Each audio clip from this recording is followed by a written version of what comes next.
आज हम लोग टाइप्स ऑफ इक्विटी शेयर्स देखने वाले हैं। मैं आप लोग को टाटा मोटर्स का एग्जांपल दूंगा जिससे दोनों प्रकार आपको एकदम क्लियर हो जाएंगे। नाउ इक्विटी शेयर्स 99% या 99.99% यही इश्यू करती है विद नॉर्मल वोटिंग राइट्स। लेकिन ऐसे भी कंपनी रहती है कि आप इक्विटी शेयर होल्डर हो लेकिन आपको नॉर्मल वोटिंग राइट्स नहीं है। तो ये कौन सा एग्जाम्पल है, क्या है, मैं बताता हूं। नाउ जो इक्विटी शेयर्स है, you can attend the meeting, vote in a meeting, मतलब मैनेज ऑफ द कंपनी सब जानते हैं। लेकिन इक्विटी शेयर के प्रकार बच्चे कंफ्यूज कहां पे करते हैं, वो लोग बोलते हैं बोनस और राइट शेयर्स। बोनस और राइट शेयर्स दोनों इक्विटी शेयर ही है, लेकिन बेसिक या प्राइमरीली इक्विटी शेयर में दो प्रकार है। कौन से? Equity shares with normal voting rights और equity shares with differential voting right, जिसको डीवीआर बोलते हैं। ये मैं अभी एग्जांपल थोड़ी देर में बताने वाला हूं। नाउ सबसे पहले मैं आपको टाटा मोटर्स का एक एग्जांपल लेता हूं।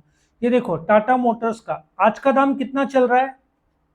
1068.70 चल रहा है। इसका मतलब ये कौन सा टाइप का शेयर है कि सपोजिटली आपके पास टाटा मोटर्स के 100 शेयर्स है, ठीक है?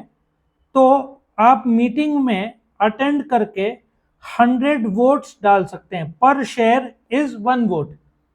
आई hope you understand. 1 share equals to 1 vote. तो आपके पास 100 शेयर है, तो टाटा मोटर्स में आप कितना वोट कर पाएंगे?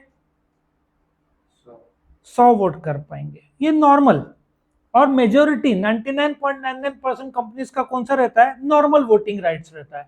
लेकिन टाटा मोटर्स का एक और प्रकार का शेयर है जिसमें आप शेयर होल्डर हो, आपके पास 100 शेयर्स है, ठीक है? यहां पे लिख देता हूं मैं, 100 शेयर्स आपके पास है लेकिन आपके पास वोटिंग राइट 0 है, आप वोट कर ही नहीं पाओगे।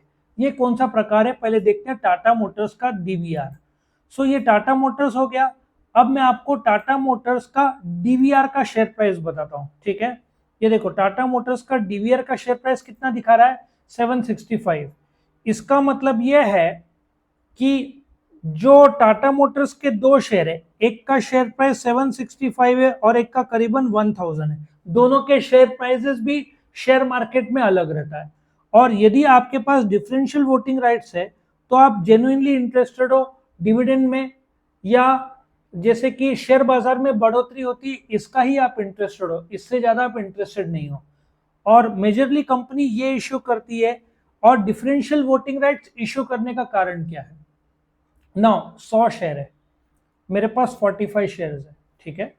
नाउ यदि मैंने 15, देखो मेरे पास 100 कंपनी के 100 शेयर्स है, मेरे पास 45 शेयर्स है, तो वोटिंग पावर कितना है? मेरे पास 50 से कम है। तो यदि मैंने 15 इसमें से डीवीआर कर दिया, मतलब सिर्फ वोट कितने कर पाएंगे? 85 कर पाएंगे, तो मेरा 50% के ऊपर बढ़ गया ना। तो ये लॉजिक से कंपनी इश्यू करती है कि majorly share holder meeting attend नहीं करते, वोट नहीं करते हैं, तो तुमको डिविडेंड चाहिए, तुमको मिल जाएगा। शेयर बाजार में बढ़ोतरी चाहिए, मिल जाएगा। बट तुम मीटिंग अटेंड मत करो, तुम अपना डिविडेंड लो, तुम अपना शेयर बाजार का बढ़ोतरी लो। लॉजिक समझ में आया? तो इक्विटी शेयर कितने प्रकार का?